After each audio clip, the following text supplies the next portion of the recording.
Jawa di antara gunung dan sungai. Perpindahan Mataram ke Jawa Timur. Sejak tahun 856, keturunan Sanjaya yang beragama Hindu Siwa mendominasi tanah Jawa. Wangsa Sailendra tersingkir. Sriwijaya menjadi pihak yang paling dirugikan. Kehilangan kendali atas tanah Jawa. Hubungan penguasa baru dengan sisa Sailendra digambarkan dengan apik di Prasasti Wanua Tenah Tiga.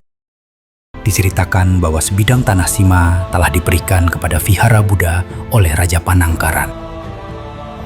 Kemudian Rakai Warak penerus Panangkaran membatalkan status tanah Sima tersebut. Hingga di masa Rakai Garung, status tanah Sima dan Vihara Buddha dipulihkan kembali. Namun putranya, Rakai Pikatan, sekali lagi membatalkan tanah Sima dan mengusir para biksu pergi. Penerus Rakai Pikatan, 7 orang raja, tidak semuanya raja-raja yang kuat. Kekuasaan terfragmentasi menjadi raja-raja kecil yang lemah. Ada yang hanya berkuasa belasan hari dan kabur dari istana. Bahkan ada masa 7 tahun tanpa raja, chaos. Diahwawa berkuasa sejak tahun 928, meninggalkan 4 prasasti, semuanya di Jawa Timur. Diduga, ia telah mulai memindahkan pusat kerajaannya di Jawa Timur.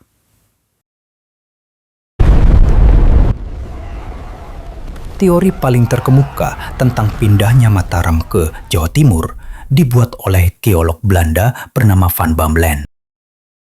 Ia menyebut penyebab kepindahan Mataram adalah letusan mahadahsyat Gunung Merapi di era Mpu Sindok. Satu bencana besar dari gunung. Tapi, tunggu dulu. Ini adalah teori yang sesat dan menyesatkan.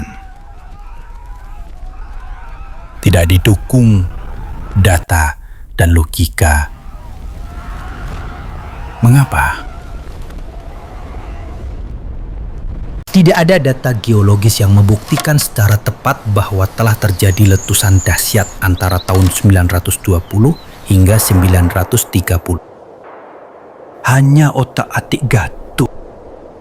Kedua, sepanjang tahun 920 hingga 940, puluhan batu prasasti telah didirikan para penguasa Mataram. Sepanjang tahun, tidak satu pun menceritakan tentang letusan dahsyat Gunung Merapi yang memaksa mereka pindah. Prasasti-prasasti ini adalah sumber primer paling relevan. Ketiga, teori letusan gunung pasti berasal dari ahli yang tidak paham sejarah dan kepercayaan orang Jawa terhadap gunung. Selama ribuan tahun, penguasa Jawa telah menyaksikan puluhan gunung meletus. Tidak satu pun yang membuat mereka menyerah terhadap gunung. Gunung untuk dihormati, didekap, disembah. Lari dari gunung bukan pilihan orang Jawa.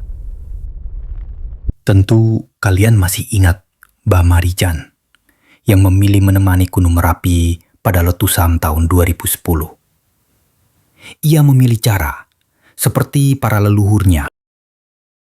Selain letusan gunung, apa penyebab yang lebih kuat?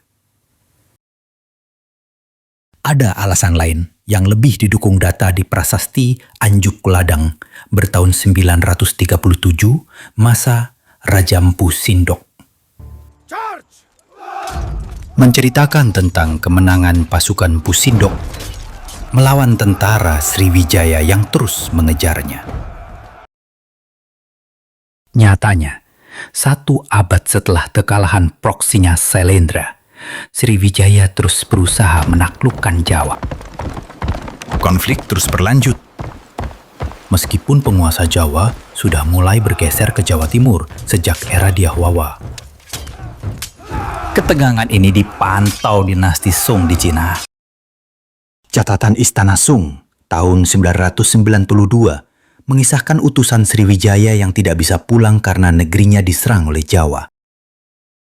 Serangan Jawa ke Sriwijaya pada tahun 990-an di era Raja Dharma Wangsa Teguh juga dibenarkan dalam Prasasti Pucangan.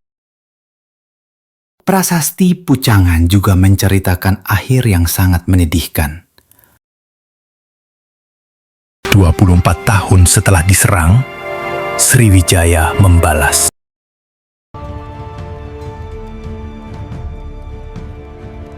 Pada malam pesta pernikahan Airlangga, Sriwijaya bersama pasukan Waram menyerbu Istana Medang.